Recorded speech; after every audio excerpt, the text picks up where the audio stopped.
అలసిన వానికి ఊరడించు మాటలు.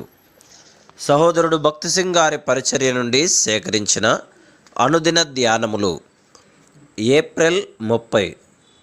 పరిశుద్ధాత్మ ద్వారా దేవుని ప్రేమ మన హృదయములలో కుమ్మరింపబడి ఉన్నది. రోమా 5:5.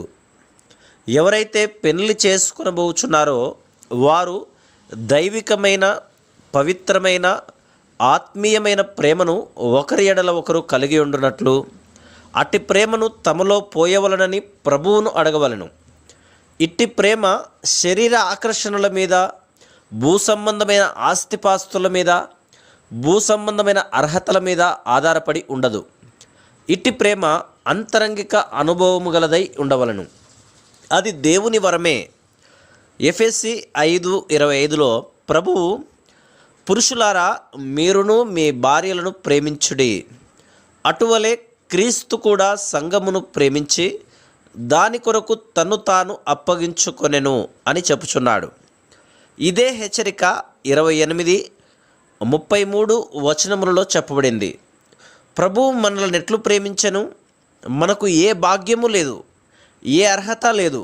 మనం ఆయనను బాధించితిమి, గాయపరిచితిమి. అయినప్పటికీ ఆయన మనలో ప్రతి ఒక్కరిని ప్రేమించెను. ఆయన శరీరము మన కొరకై విరగొట్టబడుటకు అప్పగించుకొనెను. ఆయన మన సృష్టికర్త కనుక మనల్ని అంతగా ప్రేమించెను. మనం ఆయనకు ఏమీ చేయకపోయినప్పటికీ ఆయన మన కొరకు మరణించెను. అట్టి దైవిక ప్రేమ భార్యాభర్తల మధ్యలో ఉండవలెను. వారు విశ్వాసముతో, యేసుక్రీస్తు ప్రభువా, నీ సన్నిధిలో నీ చేత జతపరచబడితిమి, దయచేసి మేము ఒకరి ఎడల ఒకరము ప్రేమ కలిగి ఉండునట్లు పరలోకము నుండి నీ ప్రేమను మా హృదయములలో కుమ్మరించుము అని ప్రార్థించవలెను.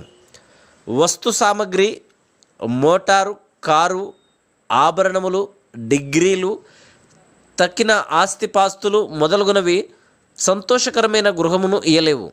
వివాహమైన దినము నుండే వారు అట్టి ప్రేమ కొరకు ప్రభువును వేడుకొనవలెను. ప్రభువు, అడుగుడి మీకియ్యబడును అని చెప్పెను. మత్తయి 7:7. మొట్టమొదటిగా వారిలో ఆయన జీవము ప్రవహించవలెను.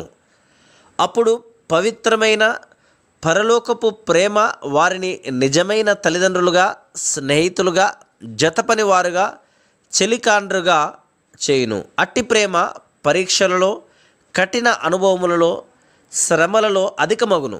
ఇరువురిని మిక్కిలి సన్నిహిత సంబంధములోనికి తీసుకొని వచ్చును. Praise the lord.